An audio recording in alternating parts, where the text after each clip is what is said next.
ایک وظیفہ بتاؤں آپ کو. آج کل لوگ ملتے ہیں تو وہ روزی کے سلسلے میں، کاروبار کے سلسلے میں، پیسوں کے سلسلے میں بہت پریشان حال ہے. بہت ہی مجرب ایک عمل ہے، بہت گہرا عمل ہے، سمجھنے کے لائق عمل ہے. اگر آپ یہ عمل کرو گے نا تو انشاءاللہ روزی کے اعتبار سے، آپ پیسوں کے اعتبار سے کبھی پریشان نہیں رہو گے انشاءاللہ. ایک قاری صاحب مجھے کہنے لگے کہ بیٹا، خلاصہ سنا رہا ہوں پوری بات کا، آج سے 17 سال پہلے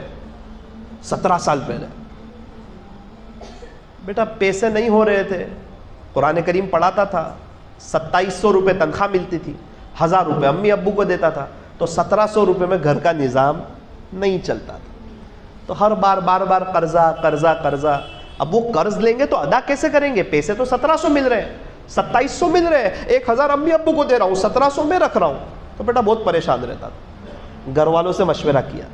میرے ایک دوست نے کہا قاری صاحب فکر نہ کرو، آپ میرے یہاں آ جاؤ، گلے پہ بیٹھو، میں آپ کو پیٹ بھر کے پیسے دوں گا. تو گھر والوں نے کہا اچھی بات ہے، آپ پڑھانا چھوڑ دو، گھر میں حالات بہت ہیں، تکلیف بہت ہے، پیسوں کی کمی ہے، بار قرضہ ہو رہا ہے، تو آپ ان کی دکان پہ بیٹھ جاؤ. قاری صاحب مجھے خود سنا رہے ہیں. تو میں نے کہا کہ بھائی ہر چیز کا مشورہ ایک مفتی صاحب سے میں کرتا ہوں، ایک بزرگ سے، تو حضرت سے کہہ دیتا ہوں کہ حضرت میں پڑھانا چھوڑ رہا ہوں، اور اس لیے چھوڑ رہا ہوں کہ میرے کو پیسے کی کمی ہے، بار قرضہ ہو رہا ہے، اور وہ قرضہ میں ادا نہیں کر سکتا، اور قرض کے بوجھ تلے میں زندگی گزارنا نہیں چاہتا. اور ہمارے ایک دوست ہیں، وہ یوں کہہ رہے ہیں کہ آپ میرے کاؤنٹر پہ بیٹھ جاؤ شو روم پہ، میں آپ کو پیٹ بھر کے پیسہ دوں گا. تو میں پڑھانا چھوڑ رہا ہوں. ابھی تک آپ سے مشورہ کیا تو آخری مشورہ بھی آپ سے کر لوں. مفتی صاحب نے کہا کہ آپ کو پڑھانا نہیں چھوڑنا ہے. تو کہا حضرت اگر میرا پیسے کا مسئلہ حل ہو جائے تو میرا ارادہ بھی نہیں ہے پڑھانا چھوڑنا، میں نہیں چھوڑنا چاہتا پڑھانا. میں تو بچوں کو پڑھا رہا ہوں قرآن کریم، کتنے بچے حافظ ہو گئے، کتنے بچے قاری کلاس پڑھ رہے ہیں. میں خود نہیں چاہ رہا ہوں لیکن مجبوری ہے، پیسے نہیں ہو رہے. چلو میں آپ کو ایک عمل بتاتا ہوں. بولے 3 عمل کر لو. ٹھیک ہے مفتی صاحب بتاؤ. پہلا عمل، آپ کی جتنی تنخواہ ہے نا، جب آپ کو تنخواہ ملے نا مہینے کے آخر میں، اس میں سے 2.5% اللہ کے لیے نکالنا. میں نے کہا مفتی صاحب یعنی؟ بولے 1000 پر 25 روپے. میں نے کہا مفتی صاحب یہی پیسے تو نہیں ہو رہے. میں آپ کو وہی تو کہہ رہا ہوں کہ یہ پیسے بھی نہیں ہو رہے اور آپ کہتے ہو کہ اس میں سے بھی نکالنا اللہ کے لیے، کیسے چلے گا؟ مفتی صاحب نے کہا کہ آپ مشورہ کرنے آئے یا اپنی بات سنانے آئے؟ مشورہ کا جواب دینے والا امین ہوتا ہے، وہ خیرخواہ ہوتا ہے. میں آپ کا خیرخواہ ہوں، میں آپ کو اچھی بات بتا رہا ہوں. تو آپ مشورہ کرنے آئے، آپ میری بات پہ عمل کرو گے کہ نہیں کرو گے پہلے وہ بتاؤ. انشاءاللہ عمل کروں گا. بولے انشاءاللہ. ٹھیک ہے چلو عمل کرو. بولے 2.5% اللہ کے لیے نکالو. انشاءاللہ چلو نکالوں گا. بولے 1000 پر 25 روپے نا، نکالوں گا. بولے اب 1000 پر 25 ہو تو 10,000 پر کتنے ہو؟ 250 روپے. ٹھیک ہے. دوسرا عمل، بولے پورے 24 گھنٹے میں کبھی بھی یا رزاقو، اے روزی دینے والے اللہ، یہ اللہ کی رحمت کو کھینچنے والا عمل ہے.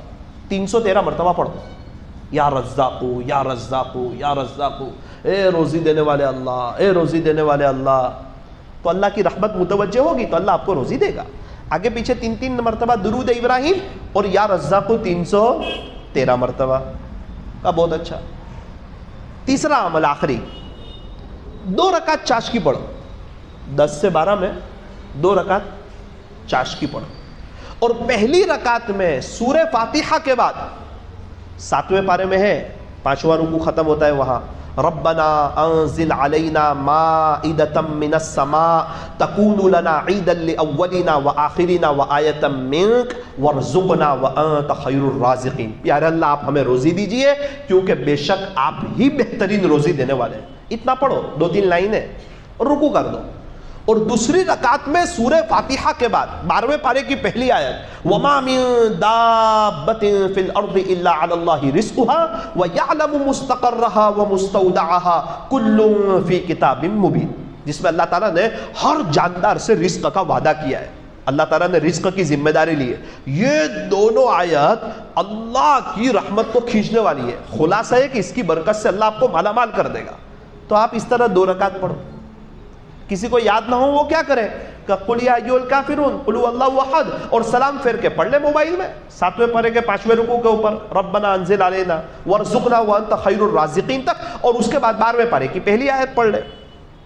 قاری صاحب کہتے ہیں مولانا وہاں سے تو میں آ گیا اور گھر والوں کو بتایا کہ میں نوکری نہیں کرنے والا ہوں، واپس قرآن پڑھاؤں گا، تو گھر والے تو ناراض ہونے لگے کہ 1700 روپے میں گھر نہیں چل رہا ہے، اور ساری باتیں بتائی، اب 1700 روپے میں سے آپ اللہ کے نام پر بھی نکالو گے تو اور کم ہو جائیں گے۔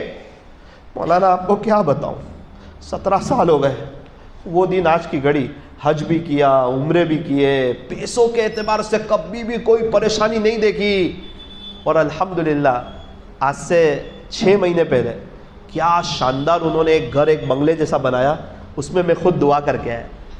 مولانا آپ آئے تھے نا دعا کرانے 6 مہینے پہلے، میں نے کہا ہاں، یہ سب اس وظیفے کی برکت سے اللہ نے گھر، شاندار بنگلہ بھی دے دیا، حج بھی کرا دیا، عمرے بھی کرا دیے، اور پیسوں کے اعتبار سے تو کبھی کوئی تکلیف ہی نہیں دیکھی۔ اس کے بعد مجھے پتا چلا کہ بہت سے اللہ والے ہی عمل کر رہے ہیں۔ اللہ اکبر کبیرہ۔ تو نیت کرو، انشاءاللہ کریں گے انشاءاللہ۔ 20,000 روپے مہینے کے آخر میں آوے تو 500 اللہ کے نام پہ دے دینے کے، للہ رقم، مسجد میں بھی دے سکتے ہیں، مدرسے میں بھی دے سکتے ہیں، جماعت کو اس میں کھانا بھی کھلا سکتے ہیں، کوئی پابندی نہیں، اللہ کے نام پہ نکالنا ہے، وہ صدقہ نہیں ہے، وہ للہ رقم ہے۔ اور 313 مرتبہ یا رزاق، آگے پیچھے 3 مرتبہ درود ابراہیم، اور 2 رکعت چاش کی برکت سے بھی اللہ تعالیٰ روزی میں اضافہ فرماتے۔ تو اللہ تعالیٰ ہم تمام کو برکتوں والی حلال روزی بھی عطا فرمائے، اور اللہ تعالیٰ ہمیں کسی کا قرض دار محتاج نہ بنائے، اور اللہ تعالیٰ ہمیں سچی توبہ کرنے کی اور آخرت کو سامنے رکھتے ہوئے زندگی گزارنے کی اللہ ہمیں توفیق اور سعادت نصیب فرمائے۔